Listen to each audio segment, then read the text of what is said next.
జాగ్రత్తలు పాటిస్తూ ఎలాంటి ఇబ్బందులు లేకుండా వారి యొక్క సుఖ జీవనాన్ని సాగిస్తున్నారు కాబట్టి ముఖ్యంగా అందరూ కూడా అభినందనీయులు. దానికి కారణం సభ్యులు వాళ్ళ పోరాటమే కాబట్టి మీరందరూ కూడా వాళ్ళు మీ యొక్క అభ్యుదయం కోసమే పోరాడతారు. సో మీ యొక్క అభ్యుదయం కోసం మనన్న వాల్మీకి స్కూల్ ఎక్కువైన వారు పౌరులను కూడా ఇవాళ ఈ కార్యక్రమాన్ని నిర్వహిస్తూ రాష్ట్రం ఎక్కడ జరుగుతున్నాం కానీ ఇవాళ వీళ్ళ స్కూల్లోనే అవకాశం ఇచ్చి మీకు మీ యొక్క పురోగతికి పాల్పడడానికి ముందంజలో ఉంటారు కాబట్టి వారు కూడా సభాముఖంగా అభినందించారు. అలాగే మేమేం చెప్తాము, మీరందరూ బాగుండాలా. యాక్చువల్గా ఈ ప్రోగ్రాము ఈ రహదారి భద్రతా మాసోత్సవాల్లో ఒక భాగం అయిపోయింది కాబట్టి సో మీరు ఆరోగ్యంగా ఉండాలి, క్షేమంగా ఉండాలి, ప్రమాదం జరగకుండా చూడాలి. మీ తరఫున మా తరఫున మీరు దానికి లైసెన్స్ లేకుండా వాహనాన్ని నడపద్దు, మందు తాగి డ్రైవింగ్ చేయొద్దు, అతివేగంగా పోకూడదు, ఎక్కువ మందిని ఎక్కించుకొని వాళ్ళ ద్వారా నీకు ఇబ్బంది కలిగి మరో వాళ్ళని ఇబ్బంది పెట్టడం చేయొద్దండి. ఎంత సంపాదించినా ఈ జాగ్రత్త పడడం కోసమే. సో అందువల్ల మీరు అందరూ కూడా అందులో ఆధార సూచనలు ఉన్నాయి. ముఖ్యంగా మనం లాస్ట్ టైం మాట్లాడుతున్నాం, లైసెన్స్ లేని వారు ఎవరైనా ఉంటే వాళ్ళందరూ కూడా అప్లై చేసుకోండి ఆన్లైన్లో, వాళ్ళని చెప్పండి అంతే. మీరు రాకుండా మాకు లైసెన్స్ లేవు, మేము బాగా చదువుతామంటే చదువు ఎప్పుడు ఎగ్జామ్ హాస్టల్లో రాయండి, ఇంటి దగ్గర కూర్చొని రాసే లేదు కదా. కాబట్టి అందరూ కూడా అప్లై చేసుకోండి, టెస్ట్కి అప్పియర్ కాండి, మంచిగా తెచ్చుకోండి, మంచిగా డ్రైవింగ్ చేయండి, మేము మీకు సహాయం చేస్తాం. సో అది ఆల్రెడీ చెప్పుకున్నాము, అది చేస్తూ ఉన్నాము, ఇప్పుడు కూడా చెప్తాము. మీరందరూ కూడా అది పాటించేసి ముఖ్యంగా మనం రోడ్డు మీద చూస్తూ ఉంటాం, ప్రమాదాలు జరుగుతూ ఉంటాయి.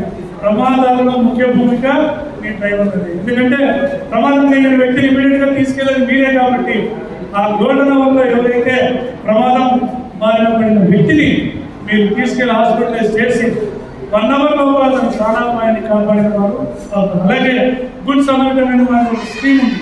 ఆ గుడ్ సమర్థమైన స్కీమ్ అంటే ఏమంటే ఒక బాధ్యత గల వ్యక్తి ఒక ప్రమాదం జరిగినప్పుడు అతని యొక్క సమాచారాన్ని గుర్తుగా ఉంచవచ్చు లేదా చెప్పి అతని ఇన్ఫర్మేషన్ బయటకు తెలియజేయవచ్చు. అలాగే అతను మన 108 కానీ పోలీసు వారికి కానీ మెడికల్ డిపార్ట్మెంట్కి కానీ ఆ ప్రమాదం జరిగిన సమయంలో వాళ్ళు తీసుకెళ్ళి ఆ యాక్సిడెంట్ని వాళ్ళకి చెప్పేసి ఆ ప్రమాదంలో మన వ్యక్తిని ఇమీడియట్గా హాస్పిటల్కి చేసేటి గుడ్ సర్టిఫికేట్ ఒక సర్టిఫికేట్ ఇస్తారు. దానికి తోడు పారితోషికం ఉంటుంది.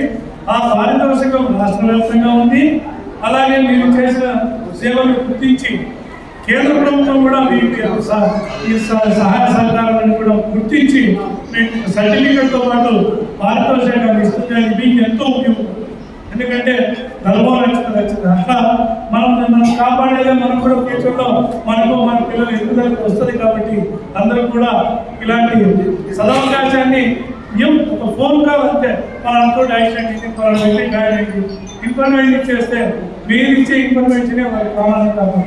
కాబట్టి మనము ఒక రోడ్డు మీద ప్రమాదం జరిగిందంటే ఆ ప్రమాదం కాదు, కుటుంబాన్ని వీధులు పాలన చేసినట్టు. కాబట్టి ఆ యొక్క మనసులో పెట్టుకొని దాన్ని ప్రతి ఒక్కరు కూడా ఎందుకంటే నాకేం పట్టింది అనుకుంటే తప్పది.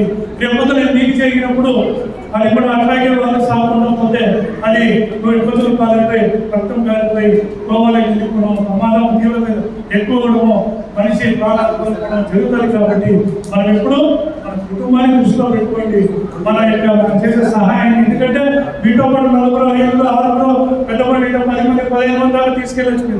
మీరు వాళ్ళందరి ప్రాణాలు కూడా మీ చేతుల్లో ఉంటాయి. కాబట్టి ఎందుకంటే డ్రైవర్ అనేవాడే ఆ ఇంటికి ఆ బండికి పెద్దలాగా వ్యవహరించాలి. కాబట్టి జాగ్రత్తగా వ్యవహరించి మీరు ప్రమాదాలు అరికట్టండి. ఒకవేళ మీకు మందు తాగే అలవాటు ఉంటే బండి దిగినాక ప్రశాంతంగా ఉన్నప్పుడు తాగి రెస్ట్ చేసుకోండి. కానీ బండి తోలేటప్పుడు ఎటువంటి పరిస్థితుల్లోనూ మందు సేవించి వాహనాన్ని నడపరాదు. ఎందుకంటే మీరే కంట్రోల్లో ఉంటుంది కాబట్టి బండిని కూడా కంట్రోల్ చేసి ఇది కూడా ఉంటుంది. కాబట్టి దయచేసి అలాంటి పరిస్థితి కానీ సెల్ ఫోన్లో మాట్లాడుతూ కూడా, ఎందుకంటే ఆ ఫోన్లో ఏం విషయాలు వింటామో మంచి సమాచారం అయితే పర్లేదు, చెడు సమాచారం అంటే మనటువంటి జరిగేది మీ వాళ్ళకి అంటనే నీకు మైండ్ డైవర్ట్ అవుతుంది. అందువల్ల ఇలాంటి విషయాలను గుర్తించుకొని మీరు ఎల్లకాలము ఎల్లవేళలా బయటకు మీ కుటుంబ సభ్యులు ఉన్నారు, వారికి నేను ఆధారము, నా యొక్క జీవనాధారం అదే కాబట్టి వాళ్ళ భవిష్యత్తుకి నేనే ఉంటాను కాబట్టి నేను బాగుంటే వాళ్ళు బాగుంటారని ఒక మంచి సహకారం, ఒక మంచి ఆలోచన డ్రైవింగ్ చేయండి, మళ్ళీ కండిషన్లో పెట్టుకోండి, లైసెన్స్ తీసుకోండి, లైసెన్స్ ఎప్పుడప్పుడు రెన్యువల్ చేసుకుంటూ ఉండండి, మీరు ఆరోగ్యంగా ఉండండి, ఇతరులను ఎటువంటి ప్రమాదాల బారిన పడకుండా కాపాడే బాధ్యత డ్రైవర్లు కాబట్టి అందరూ కూడా ప్రశాంతంగా ఇక్కడే ఉంటాం.